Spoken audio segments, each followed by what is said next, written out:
एक 100 वाट का जो बिजली का बल्ब है वह 10 घंटे जलता है, तो 5 रुपये प्रति यूनिट की दर से विद्युत जो खर्च होगा वो कितना आएगा, आपसे पूछा गया। इस प्रकार के प्रश्न कई बार एग्जाम में पूछ लिए जाते हैं। तो आइए इस प्रश्न को सॉल्व कर लेते हैं। तो एक 100 वाट का बिजली का बल्ब है, आप याद देखिएगा, जो बल्ब है वो 100 वाट का है और 10 घंटे जलता है।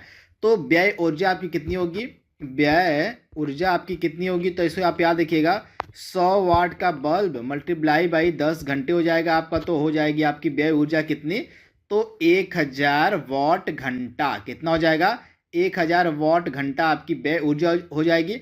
तो आपका जो 1000 वाट घंटा होता है कितने के बराबर होता है, तो 1 किलो वाट घंटा के बराबर आपका होता है 1000 वाट घंटा, तथा 1 किलो वाट आपका कितने के बराबर होता है, तो 1 यूनिट के बराबर होता है। तो इस प्रकार से यहाँ पे प्रति यूनिट जो है आपका कितना खर्च आएगा, तो प्रति यूनिट यहाँ पे खर्च दिया गया है 5 रुपये। तो आपकी जो ऊर्जा होती है, व्यय ऊर्जा कितनी हो रही है, तो 10 घंटे अगर लगातार 100 वाट का बल्ब जलता है, तो 1 यूनिट यानी कि 1 यूनिट यानी कि 1 किलोवाट, या कह लीजिए आप 1000 वाट जो है विद्युत ऊर्जा खर्च हो रही है। तो 1000 वाट घंटे में आपका होता है 1 किलोवाट घंटा, और 1 किलोवाट घंटा आपके बराबर होता है 1 यूनिट के। तो आपकी 10 घंटे लगातार बल्ब जलने पर 1 यूनिट जो ऊर्जा खत्म हो रही है, तथा 1 यूनिट का खर्च कितना है, तो आपका 1 यूनिट का खर्च यहाँ पे दिया गया है 5 रुपये। तो राइट आंसर आपका क्या हो जाएगा, 5 रुपये जो है आपकी जो है खर्च आएगा कुल। तो आप इसे याद रखिएगा, कुल खर्च आपका कितना आएगा, तो 5 रुपये आएगा। तो राइट आंसर आप क्या हो जाएगा, ऑप्शन ए। तो आप इसे याद रखिएगा। अगला प्रश्न यहाँ पे हमारा है, और डायनमो निम्नलिखित में से डायनमो का कार्य क्या होता है, आपसे यहाँ पे पूछा गया है। तो डायनमो जो होता है यह यांत्रिक ऊर्जा को विद्युत ऊर्जा में बदलने का कार्य करता है, यानी कि ऑप्शन आपका जो सी है यहाँ पे बिल्कुल सही हो जाएगा। डायनमो जो है यह विद्युत ऊर्जा को यांत्रिक ऊर्जा में बदलने का कार्य करता है। तो ऑप्शन आपका सी यहाँ पे बिल्कुल सही हो जाएगा, आप इसे याद रखिएगा। अगला इंपॉर्टेंट प्रश्न आपकी स्क्रीन पर है, और विद्युत ऊर्जा को यांत्रिक ऊर्जा में बदलने का कार्य कौन करता है, यहाँ पे आपसे पूछा गया है। तो दिए गए ऑप्शंस में से आपका जो विद्युत ऊर्जा को यांत्रिक ऊर्जा में बदलने का कार्य किसका है, तो आपका जो विद्युत मोटर होता है, आप याद देखिएगा, जो विद्युत मोटर होता है वह विद्युत ऊर्जा को यांत्रिक ऊर्जा में परिवर्तित करता है, बदलता है। तो राइट आंसर आपका क्या हो जाएगा, यहाँ पे दिया गया राइट आंसर आपका है विद्युत मोटर। तो आप इसे याद रखिएगा, विद्युत मोटर जो है यह क्या कार्य करता है, तो विद्युत ऊर्जा को यांत्रिक ऊर्जा में बदलता है। इसके अलावा हमने पढ़ा था इसके पहले पिछले प्रश्न में डायनमो के बारे में। तो आपका जो डायनमो होता है इसका ठीक उल्टा कार्य करता है, यह यांत्रिक ऊर्जा को, जो आपका डायनमो होता है यह यांत्रिक ऊर्जा को विद्युत ऊर्जा में बदलता है, परंतु आपकी जो विद्युत मोटर होती है यह विद्युत ऊर्जा को यांत्रिक ऊर्जा में बदलने का कार्य करती है। तो आप इसे याद रखना है, भूलना नहीं है। इसके बाद जो अगला प्रश्न आपके सामने दिया गया है, काफी इंपॉर्टेंट प्रश्न है आपके एग्जाम के लिए। दोस्तों यदि आप ग्रुप डी की प्रिपरेशन करें दोस्तों तो आपके लिए कुछ महत्वपूर्ण ई बुक मैंने बनाया है जो निश्चित तौर पे आपको ले लेना चाहिए। दोस्तों मैथ का मैंने 500 क्वेश्चन का गेस्ट पेपर रेडी किया है specially for railway group D examination 2022 के लिए स्पेशल एडिशन इसे रेडी किया गया है। कंप्लीट 500 क्वेश्चन को आप पूरा प्रिपेयर कीजिए, प्रैक्टिस कीजिए, जो मैंने यहाँ पे रेडी किया with complete solution and trick के साथ आपको मिलेगा आपके प्रैक्टिस के लिए बहुत बेहतरीन। और सर दोस्तों जीके जीके के जितने भी टॉपिक बनते हैं उन सभी को एक साथ आपका पूरा जीके स्टडी जीके बाहर जाएगा नहीं, अप्रोक्सीमेटली 10 नंबर के आपके परीक्षा में पूछे जाते हैं, तो सब कुछ आप इसी से कवर कर पाएंगे। ये दोनों ई बुक बहुत इंपॉर्टेंट है। एंड साइंस का पोर्शन दोस्तों इसके लिए स्पेशली मैंने 1001 क्वेश्चन जो अति संभावित जो बार बार क्वेश्चन रिपीट किया गया है इस ई बुक को मैंने रेडी किया है स्पेशली फॉर ग्रुप डी आपकी परीक्षाओं के लिए, और इन सभी प्रश्नों के डिटेल के साथ मैंने इस ई बुक में आपके लिए डिलीवरी दी है जो आपको बहुत हेल्प करेगा। बस फटाफट लेके आपको रिवीजन स्टार्ट करना है। दोस्तों इन सभी ई बुक्स के लिंक आपको डिस्क्रिप्शन बॉक्स में मिल जाएंगे, फटाफट ले लीजिए और सारे के प्रैक्टिस और इन सभी का रिवीजन स्टार्ट कीजिए। तो लिंक डिस्क्रिप्शन बॉक्स में इसका मिल जाएगा। आपको उस उपकरण का नाम बताना, उस डिवाइस का नाम बताना है जो रासायनिक ऊर्जा को विद्युत ऊर्जा में परिवर्तित करती है। आपको उस उपकरण का, उस युक्ति का नाम बताना है जिसके तहत रासायनिक ऊर्जा को विद्युत ऊर्जा में परिवर्तित किया जाता है। तो इस उपकरण को हम कहते हैं बैटरी। तो बैटरी जो होती है, यानी कि ऑप्शन डी आपका यहाँ पे बिल्कुल सही हो जाएगा। जो बैटरी होती है, बैटरी का कार्य होता है रासायनिक ऊर्जा को विद्युत ऊर्जा में परिवर्तित करने का। तो आप इसे याद रखिएगा, ऑप्शन आपका डी यहाँ पे बिल्कुल सही दिया गया है। बैटरी इस प्रकार के कार्य करती है। तो ऑप्शन डी आप याद रखिएगा, दिमाग में बैठा लीजिएगा। अगला इंपॉर्टेंट प्रश्न आपकी स्क्रीन पर है, और निम्नलिखित में से कौन सी धातु रोशनी के बल्बों में फिलामेंट के रूप में प्रयोग में लाई जाती है। यानी कि जो बल्ब होते हैं, विद्युत बल्ब होते हैं, उनमें जो है फिलामेंट के रूप में किसका इस्तेमाल किया जाता है, आपसे पूछा गया है। तो दिए गए ऑप्शंस में से जो टंगस्टन होता है, आप याद रखिएगा, टंगस्टन का जो इस्तेमाल है आपका विद्युत बल्बों में किया जाता है फिलामेंट के रूप में, तंतु के रूप में। यानी कि ऑप्शन आपका जो डी है यहाँ पे बिल्कुल सही हो जाएगा। आप इसे याद रखिए, काफ़ी इंपॉर्टेंट यह प्रश्न है। इसके बाद जो अगला इंपॉर्टेंट प्रश्न है, एक चीज़ आप ध्यान दीजिएगा, यह जो आपकी टंगस्टन धातु है, इसका खोज किसके द्वारा किया गया था। कई बार एग्जाम में यह भी प्रश्न पूछ लिया गया है। तो टंगस्टन धातु की जो खोज है टॉर बर्न बर्गमैन, आप नाम याद कर लीजिएगा, टॉर बर्न बर्गमैन, बर्ग यहाँ पे बर्ग मैन के द्वारा जो है 1781 ईस्वी में इस टंगस्टन धातु की खोज की गई थी। तो आप इसे याद रखिएगा, इंपॉर्टेंट यह प्रश्न है, तो ऑप्शन डी आप याद रखिएगा। इसके बाद अगला प्रश्न यहाँ पे हमारा क्या दिया गया है, देख लीजिए। और एक जलते हुए विद्युत बल्ब के तंतु का ताप सामान्यतः कितना होता है। यानी कि एक जलता हुआ जो विद्युत बल्ब होता है, उसका जो तंतु होता है, जिसके बारे में अभी हमने पढ़ा है, जिसका नाम था टंगस्टन, तो उसका जो सामान्यतः ताप होता है वो कितना होता है, आपसे पूछा गया है। तो इसका जो सामान्यतः ताप यहाँ पे पूछा गया वो कितना होता है, तो इसका जो आपका सामान्यतः ताप होता है वो होता है आपका 2000 से लेके 2500 डिग्री सेल्सियस के मध्य। यानी कि ऑप्शन जो आपका यहाँ पे सी है बिल्कुल सही हो जाएगा। 2000 डिग्री सेल्सियस से लेके आपका 2500 डिग्री सेल्सियस के मध्य जो होता है विद्युत बल्ब के तंतु का एक सामान्य ताप होता है। तो आप इसे याद रखिएगा, इंपॉर्टेंट है। ऑप्शन आपका यहाँ पे सी जो है बिल्कुल सही हो जाएगा। इसके बाद जो अगला प्रश्न यहाँ पे हमारा दिया गया है, यहाँ पे आप एक जीरो कम कर लीजिएगा, यहाँ पे 2500 होगा, यहाँ पे भी 2500 होगा। तो सभी यानी कि 2000 डिग्री सेल्सियस से लेके 2500 डिग्री सेल्सियस के मध्य जो है तंतु का ताप होता है। तो आप इसे याद रखिएगा, ऑप्शन सी आपका बिल्कुल सही है। 2000 डिग्री सेल्सियस से 2500 डिग्री सेल्सियस, यहाँ पे एक जीरो ज़्यादा हो गया तो जीरो को आप कम कर लीजिएगा। अगला प्रश्न यहाँ पे हमारा क्या कह रहा है, देख लीजिए। और 3 पिन बिजली का जो प्लग होता है, 3 पिन वाला जो आपका बिजली का प्लग होता है, उसमें जो सबसे लंबी पिन होती है उसको हम किससे जोड़ते हैं। काफ़ी इंपॉर्टेंट प्रश्न है। तो आपको पता होना चाहिए, जो 3 पिन प्लग होता है उसमें जो है एक सजीव फेस होता है, एक उदासीन होता है, एक आधार होता है। यानी कि जो आपका 3 पिन का बिजली का प्लग होता है उसमें एक होता है आपका सजीव यानी कि लाइव फेज होता है, यानी कि सजीव एक होता है, और एक आपका होता है इसमें से उदासीन होता है, और इसमें से आपका एक क्या होता है, इसमें से एक आपका होता है आधार यानी कि अर्थ होता है।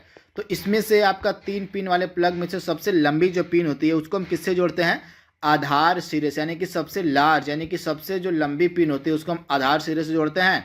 और फिर उसके बाद अब ध्यान दीजिएगा, उसके बाद 3 प्लग में से सबसे लंबा वाला जो पिन होता है उसको हम आधार से जोड़ते हैं। बाकी 2 पिन आपके एक साथ मिलते हैं उसमें 3 प्लग वाले में, तो दोनों आप एक साथ के जो होते हैं उनको सजीव और उदासीन में एक साथ जोड़ दिया जाता है। तो आप इसे याद रखिएगा, सजीव एवं उदासीन तारों को जोड़ते हैं। तो आप इसे याद रखिएगा, इंपॉर्टेंट है। तो राइट आंसर हमारा क्या हो जाएगा इस 7वें प्रश्न का, तो 3 पिन बिजली के प्लग में सबसे लंबी जो पिन होती है उसको हम आधार से जोड़ते हैं, आधार सिरे से। यानी कि ऑप्शन जो आपका यहाँ पे ए है बिल्कुल सही हो जाएगा। अगला प्रश्न यहाँ पे हमारा क्या दिया गया है, देख लीजिए, काफ़ी इंपॉर्टेंट प्रश्न है। और निकेल कैडमियम बैटरी का प्रयोग होता है किसमें, आपसे पूछा गया है। तो निकेल कैडमियम बैटरी का जो प्रयोग है दिए गए ऑप्शंस में से किसमें होता है, तो निकेल कैडमियम बैटरी का जो प्रयोग है कैलकुलेटर उपकरण में होता है, कार्डलेस इलेक्ट्रॉनिक में होता है, इसके अलावा ट्रांजिस्टर में, यानी कि उपयुक्त सभी में जो है आपका निकेल कैडमियम बैटरी का प्रयोग किया जाता है। तो राइट आंसर आपका क्या हो जाएगा, इनमें से सभी। तो आप इसे याद रखिएगा, इंपॉर्टेंट यह प्रश्न है। इसके बाद जो है अगला प्रश्न आपका क्या कह रहा है, देख लीजिए यहाँ पे। अगला प्रश्न यहाँ पे हमारा कह रहा है, और विद्युत उपकरणों में जो अर्थ का प्रयोग होता है या किस लिए होता है, आपसे पूछा गया है। तो विद्युत उपकरणों में जो अर्थ है इसका इस्तेमाल किस लिए किया जाता है, तो आप ध्यान दीजिएगा, विद्युत उपकरणों में जो अर्थ है इसका प्रयोग जो है सुरक्षा के लिए किया जाता है। किसके लिए, तो सिक्योरिटी के लिए, सुरक्षा के लिए जो है आपका अर्थ का प्रयोग किया जाता है। तो ऑप्शन जो आपका यहाँ पे सी है बिल्कुल सही हो जाएगा। सुरक्षा के लिए जो है विद्युत उपकरणों में जो है आपका अर्थ का प्रयोग किया जाता है। तो आप इसे याद रखिएगा, इंपॉर्टेंट है। अगला प्रश्न यहाँ पे हमारा क्या कह रहा है, देख लीजिए। और सर्वाधिक विद्युत चालकता वाला इसमें से तत्व कौन सा है, आपसे पूछा गया है। तो दिए गए ऑप्शंस में से जो सर्वाधिक विद्युत चालकता है आपको सबसे ज़्यादा कहाँ पर मिलेगी, तो सबसे ज़्यादा मिलेगी आपको चांदी में। आप इसे याद देखिएगा, चांदी में जो है सर्वाधिक विद्युत चालकता देखने को आपको मिलेगी। तो चांदी आपका राइट आंसर हो जाएगा। जो चांदी है विद्युत की सर्वोत्तम सुचालक है, तो आप इसे याद देखिएगा, इंपॉर्टेंट है। और चांदी आपका राइट आंसर है, कि विद्युत का जो सर्वोत्तम सुचालक माना जाता है वो माना जाता है आपका चांदी है। तो आप इसे याद देखिएगा, राइट आंसर आपका क्या हो जाएगा, चांदी। अगला इंपॉर्टेंट प्रश्न आपकी स्क्रीन पर है, और फ्यूज में प्रयुक्त होने वाले जो तार होते हैं उनकी विशेषता क्या होती है। यानी कि फ्यूज में जो तार इस्तेमाल में लाया जाता है उसकी विशेषता आपसे पूछी गई है। तो उसकी विशेषता होती है उच्च प्रतिरोधक शक्ति, यानी कि जो उसकी प्रतिरोधक क्षमता होती है वो सर्वाधिक होती है, उच्च होती है, लेकिन उसका जो गलनांक होता है वह निम्न होता है। तो आप इससे याद देखिएगा, उच्च प्रतिरोधक क्षमता और निम्न गलनांक खासियत होती है फ्यूज में प्रयुक्त होने वाले तार की। तो ऑप्शन आपका जो सी है यहाँ पे बिल्कुल सही हो जाएगा। उच्च प्रतिरोधक शक्ति एवं निम्न गलनांक यह खास विशेषता होती है किसकी, तो आपके फ्यूज वाले तार की। तो आप इसे याद रखिएगा। इसका जो आपका गलनांक वाला पॉइंट दिया गया है, निम्न गलनांक, इसके प्रयोग कहाँ पे होता है, तो अगर मान लीजिए अचानक से वोल्टेज बढ़ जाता है, तो अचानक से वोल्टेज बढ़ने के कारण यह जो फ्यूज का तार होता है वह तुरंत गल जाता है। तो आप इसे याद रखिएगा, जिसके कारण जो उपकरण होते हैं, जो आपके घर के सामान होते हैं, जैसे बल्ब हो गया, टीवी हो गया, अन्य सभी जो उपकरण होते हैं बिजली के, वे नष्ट होने से बच जाते हैं अगर इसका निम्न गलनांक होता है।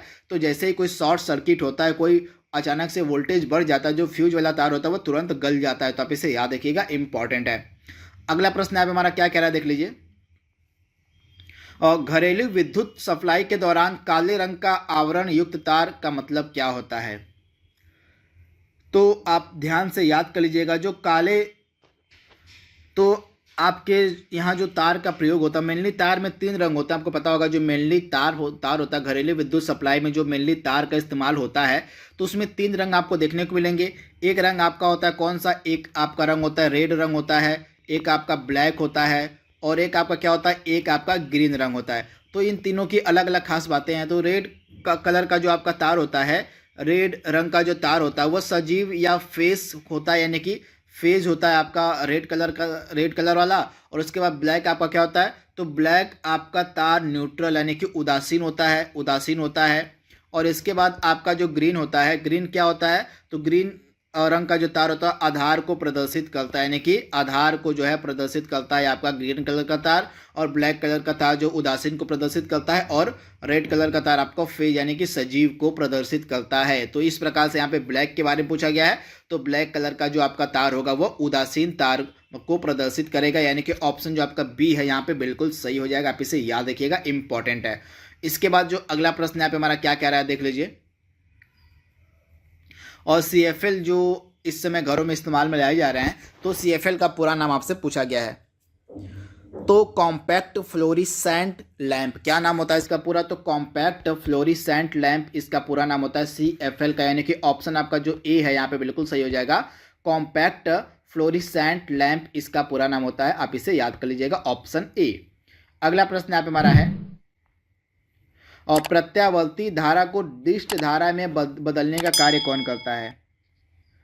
तो प्रत्यावर्ती जो धारा होती है, प्रत्यावर्ती धारा का मतलब क्या होता है, इसको हम ऑल्टरनेटिव करंट यानी कि AC को DC में बदलने का, यानी कि AC को DC यानी कि डायरेक्ट करंट में बदलने का कार्य कौन करता है, तो रेक्टिफायर करता है। जो आपका रेक्टिफायर होता है इसका कार्य क्या होता है, AC को DC में यानी कि प्रत्यावर्ती धारा को दिष्ट धारा में बदलना। तो आप इसे याद रखिएगा, रेक्टिफायर इस प्रश्न का जो है हमारा एकदम सटीक राइट आंसर हो जाएगा, रेक्टिफायर। अगला प्रश्न आप हमारा क्या कह रहा है, देख लीजिए। और मोबाइल चार्जर क्या होता है, आपसे पूछा गया है। तो मोबाइल चार्जर क्या होता है, यह एक अपचाई ट्रांसफार्मर होता है। क्या होता है, यह एक अपचाई ट्रांसफार्मर होता है। तो आप इसे याद रखिएगा, ऑप्शन जो आपका यहाँ पे डी है बिल्कुल सही हो जाएगा। जो मोबाइल चार्जर होता है यह एक प्रकार का अपचाई ट्रांसफार्मर होता है। अगला प्रश्न आप हमारा है, और ट्रांसफार्मर का मेनली कार्य क्या होता है। तो ट्रांसफार्मर का मेनली कार्य क्या होता है, AC वोल्टेज को, यानी कि जो आपका प्रत्यावर्ती धारा होती है, जो अल्टरनेटिव करंट होता है, उसको घटाने और बढ़ाने का कार्य करता है आपका ट्रांसफार्मर। तो आप इसे याद रखिएगा, ऑप्शन जो आपका यहाँ पे डी है बिल्कुल सही हो जाएगा। एसी वोल्टेज यानी कि प्रत्यावर्ती धारा को घटाने या बढ़ाने का कार्य करता है आपका ट्रांसफार्मर। तो आप इसे याद रखिएगा, ऑप्शन जो आपका यहाँ पे और डी है बिल्कुल सही हो जाएगा। आप इसे याद कर लीजिएगा, इंपॉर्टेंट प्रश्न है। अगला प्रश्न यहाँ पे हमारा क्या है, देख लीजिए यहाँ पे दिया गया है, और विद्युत बल्ब के अंदर कौन सी गैस भरी होती है, आपसे पूछा गया है। तो विद्युत बल्ब के अंदर मिलनी आपको मिलेगी कौन सी गैस, अक्रिय गैसें भरी होती हैं। तो इसका जो राइट आंसर हमारा क्या हो जाएगा, इसमें से नियॉन जो है यह अक्रिय गैस का एग्जाम्पल है। तो यही सभी गैसें जो हैं आपकी विद्युत बल्ब में भरी जाती हैं। तो राइट आंसर आपका क्या हो जाएगा, नियॉन जो है आपकी विद्युत बल्ब में भरी हुई गैस होती है। तो आप इसे याद रखिएगा, ऑप्शन जो आपका यहाँ पे डी है बिल्कुल सही हो जाएगा, नियॉन। अगला प्रश्न यहाँ पे हमारा है, एक तार में बहती हुई विद्युत धारा एवं विभवांतर प्रत्येक को अगर हम दोगुना कर दें तो विद्युत शक्ति में क्या परिवर्तन देखने को मिलेगा। तो एक तार में बहती हुई विद्युत धारा और विभवांतर प्रत्येक को दोगुना कर दिया जाए तो उसकी जो विद्युत शक्ति होगी वो 4 गुनी हो जाएगी। यानी कि ऑप्शन जो आपका यहाँ पे बी है बिल्कुल सही हो जाएगा, उसकी जो विद्युत शक्ति है वह 4 गुनी हो जाएगी। तो ऑप्शन आपका बी यहाँ पे बिल्कुल सही है। अगला प्रश्न यहाँ पे हमारा है, और समांतर ट्यूबलाइट में कौन सी गैस भरी होती है। तो समांतर जो आपकी ट्यूबलाइट होती है इसमें आपकी ऑर्गन के साथ मरकरी वेपर होती है। तो आप इसे याद रखिएगा, ऑर्गन के साथ मरकरी वेपर, यानी कि ऑप्शन जो आपका बी है यहाँ पे बिल्कुल सही हो जाएगा। ऑर्गन के साथ मरकरी वेपर भरा होता है आपका सामान्य ट्यूबलाइट में। तो ऑप्शन आपका बी यहाँ पे बिल्कुल सही है। अगला प्रश्न यहाँ पे हमारा क्या कह रहा है, देख लीजिए, और विद्युत धारा किस प्रकार की राशि आपसे पूछी गई है। तो विद्युत धारा किस प्रकार की राशि है, और विद्युत धारा एक अदिश राशि है। तो ऑप्शन आपका ए जो है यहाँ पे बिल्कुल सही हो जाएगा। तथा आपकी जो विद्युत धारा है, विद्युत धारा का मात्रक क्या होता है, तो विद्युत धारा का मात्रक होता है एम्पियर। क्या होता है, तो एम्पियर जो होता है आपका विद्युत धारा का मात्रक होता है। तथा विद्युत धारा जो है आपकी एक अदिश राशि का एग्जाम्पल है। तो आप इसे याद रखिएगा, इंपॉर्टेंट यह प्रश्न है। तो दोस्तों यहाँ पे हमने लास्ट प्रश्न को डिस्कस कर लिया है। जितने भी इंपॉर्टेंट प्रश्न आपके बन सकते थे विद्युत धारा के टॉपिक से रिलेटेड, हमने उनको यहाँ पे डिस्कस कर लिया है। आई होप यह वीडियो आपको पसंद आएगा। इसके साथ ही आज हमारी एक और टॉपिक समाप्त हो गया है फिजिक्स का। इसका जो अगला भाग है उसको हम जल्दी अपलोड करेंगे। तब तक के लिए thank you, thanks for watching, thank you.